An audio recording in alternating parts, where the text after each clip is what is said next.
ഞാൻ ബിടെക് കഴിഞ്ഞ് TTC എടുത്ത് ഈ മത്സരരംഗത്തേക്ക് വന്ന ഒരാളായിരുന്നു. അപ്പോൾ ഒരുപാട് ചോദ്യങ്ങൾ ഞാൻ നേരിട്ടിട്ടുണ്ട്. എന്തിന് ഇങ്ങനൊരു രീതിയിലേക്ക് തിരിഞ്ഞു വരുന്നു എന്നുള്ളൊരു ചോദ്യം ഞാൻ ഒരുപാട് നേരിട്ടിട്ടുണ്ട്. ആ ചോദ്യങ്ങൾക്കെല്ലാം ഉത്തരവാണ് ഇന്നലെ വന്ന UPSC റിസൾട്ട്. എനിക്ക് ഞാൻ ഈ സമയത്ത് ഈ എക്സാം ഡേറ്റ് വന്നതിന് ശേഷം എനിക്ക് ഒരുപാട് പ്രതിസന്ധികൾ നേരിടേണ്ടി വന്നു. പ്രതിസന്ധികൾ എന്ന് വെച്ച് കഴിഞ്ഞാൽ സന്തോഷമുള്ളതാണ്. എനിക്കൊരു കുഞ്ഞുണ്ടായി. അപ്പം അവൻ്റെ കാര്യങ്ങൾ നോക്കുന്ന സമയത്ത് എനിക്ക് മാക്സിമം പഠിക്കാൻ ഞാൻ സമയം കണ്ടെത്താൻ ശ്രമിച്ചിരുന്നു. ഞാൻ പഠിക്കുന്ന സമയത്ത് ഞാൻ പുറത്തായിരുന്നു. അപ്പോൾ എനിക്ക് അവിടെ ഇവിടുത്തെ ഇൻസ്റ്റിറ്റ്യൂട്ടുകളിലൊന്നും പോയി പഠിക്കാനുള്ളൊരു സാഹചര്യം ഇല്ലായിരുന്നു. അങ്ങനെയാണ് ഞാൻ എൻട്രി ഗോൾഡ് ബാച്ച് എടുക്കുന്നത്.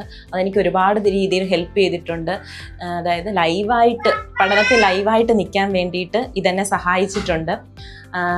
പിന്നെ എൻ്റെ മറ്റൊരു പ്രചോദനം എൻ്റെ ഹസ്ബൻഡ് എപ്പോഴും പറയുമായിരുന്നു, നിനക്കൊരു ജോലി കിട്ടിയിട്ട് വേണം എനിക്ക് നാട്ടിൽ വന്ന് സെറ്റിലാവാൻ. ദൈവാനുഗ്രഹത്താൽ ഇനി അതിന് കഴിഞ്ഞു.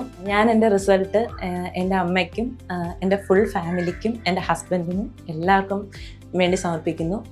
ടീം എൻട്രിയുടെ ഉള്ള നന്ദി എത്ര പറഞ്ഞാലും തീരത്തില്ല.